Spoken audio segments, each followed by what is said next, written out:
মানুষ এত বোকা কিভাবে হয়? আল্লাহ ছাড়া আমার দোয়া কে শুনতে পারে? আমার দোয়া কে শুনে?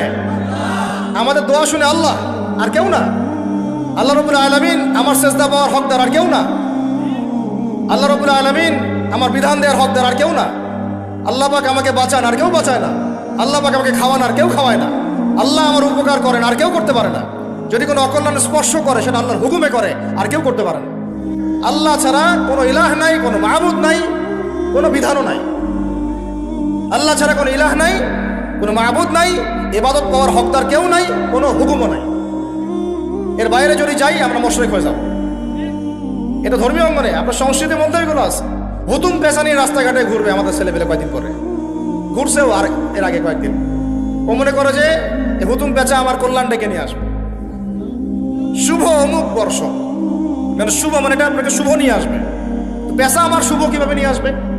শুভ বুঝলাম, শুভ না মেনেই নিলাম ওর তর্কের খাতিরে যে ও এটাকে শুভ মনে করতেছে। তো শুভর সাথে পেশার কি সম্পর্ক বলেন?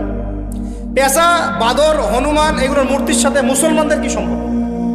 এগুলোর সাথে শুভ অশুভের কি সম্পর্ক? সারাদিন খাবো পিৎজা বার্গার আর হাই হাই রেস্টুরেন্টে খাওয়া দাওয়া করা, ওই দিন একেবারে আমি একদম কি পান্তা ভাত আর ইলিশ মাছ, ওই দিন আবার এটার দাম হবে 2000 টাকা 5000 টাকা প্লেট। মানে গরিবের সাথে একটা মস্করা করা, গরিবের সাথে একটা টিটকারি মারবার। এই গরিব মানুষরা পান্তা ভাত খাইতে কিন্তু মজা লাগে আমার, আমরাও খাই মাঝে মাঝে। যারা খায় না তারা তো জানে না।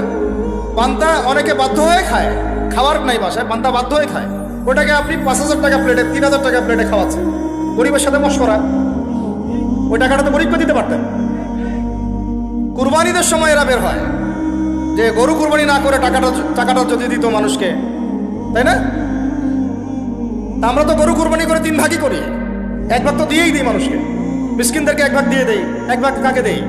আত্মীয়দেরকে দিয়ে দেই, আর একটা ভাগ আমরা খাই। আমরা কি সব পুরা গরু ভোগবাদী দর্শনে খাই? এটা ত্যাগের চেতনায় খাওয়া হয়।